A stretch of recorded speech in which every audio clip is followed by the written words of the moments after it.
Welcome to this episode of Open China. And making the headlines recently in China was this university student who used all of his fee money to buy a gift for his classmates. Pretty generous, but in today's news, it's not that outlandish, is it? Not really, until he realised that the gift was something special, very special, called qiuku, or long johns. Oh my god, so cozy in today's winter. In case you don't know what long johns are, then it's about time that you did. For those days when just one pair of trousers won't cut it, long johns are sure to lend your loins to warmer climes. Qiuku is a northern Chinese term. It's generally considered that China sees itself in terms of northerners and southerners, much like the residents of Westeros. Of course. Yeah, and for the most part, southerners refer to their long johns as cotton pants, or chili cools, or Mimo cools. Yes, and for all the warmth it brings, the younger generation in China maintain the belief that these are pretty uncool. Which is a major travesty, because on balance, they are anything but cool. They are the coziest invention since Leonardo da Vinci knitted mittens for his kittens. He didn't. This doesn't mean that they are anything but the domain of Asia's senior generations, and less so for our friends stateside or on the continent. Ironic, given that Europe was indeed the originator of these over-underpants, as proudly donned by such fashion icons as Henry VIII and Louis XIV. However, over time they became something of a home-only garment, restricted mainly in the role of pajamas, something similar, right? No one is 100% sure, but some say that they are named after John Sullivan, a boxer who wore something similar in the ring. We all remember him, right? Yeah, good old John. But that was 225 years ago, and others say the same name comes from long jambe, or which is French for long legs, but no one really knows.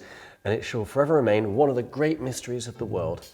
Now, I think it's safe to say that just looking at these pictures shows that the longevity of its fashion appeal, if indeed there ever was on borrowed time from the start. Not true. It's not what you wear, it's how you wear it. Now, come on, take a look at these long john wearers and tell me that they're not cool. Come on. All right.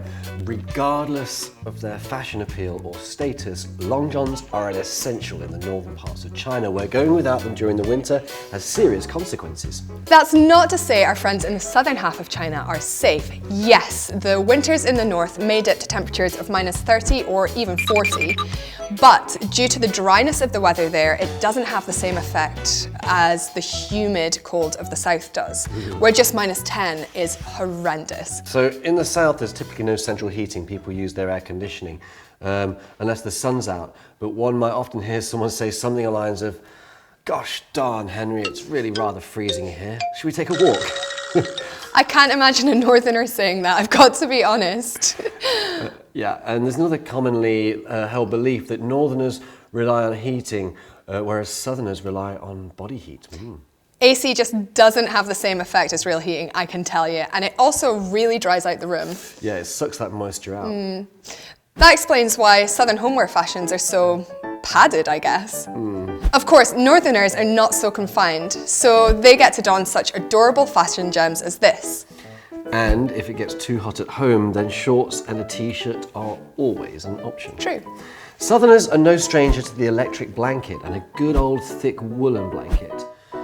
You can keep a hot water bottle well within reach, and some of these are microwavable, or they can be charged like in just under 20 minutes. Cool. Very useful. Now, for students in the south of China, it's also important to keep those digits in the temperate zones. Not picking your nose, but they do have that bonus. Because China is so utterly enormous, it has Arctic regions, the subtropics, the tropics, and even sits on the equator at some points, as well as high altitude areas such as Qinghai Plateau, which means a huge variation in temperatures all around the country. Yes, and all around the year as well. Now, not only that, there's a National Geographic dividing line which runs right across China from the Qinling Mountains and the Huaihe River, and you could say it separates the rice paddies from the wheat fields, more or less, mountains from river basins, and the deserts from the tropics. To the north lies northern China, and to the south lies southern China. Yeah, that makes sense. Although in summer all of China can get very hot, in the winter the differences are decidedly marked. So much so that the swallows of northeastern China will often migrate south for the winter to China's tropical island Hainan, China's equivalent of Hawaii. Meanwhile, Southerners are still stuck inside in their brightly coloured pyjamas. Haha, thankfully we're coming to you from the north today, which means we don't have to wear padded clothes, but also David doesn't really have any excuse for this outfit. This is because it's winter and it's a little bit cold. So, boys and girls, ladies and gentlemen, remember to like, subscribe, let us know what you think, let us know what you want to see. We love hearing from you, and we also love it when you remember to Keep it open. See you next time. Bye.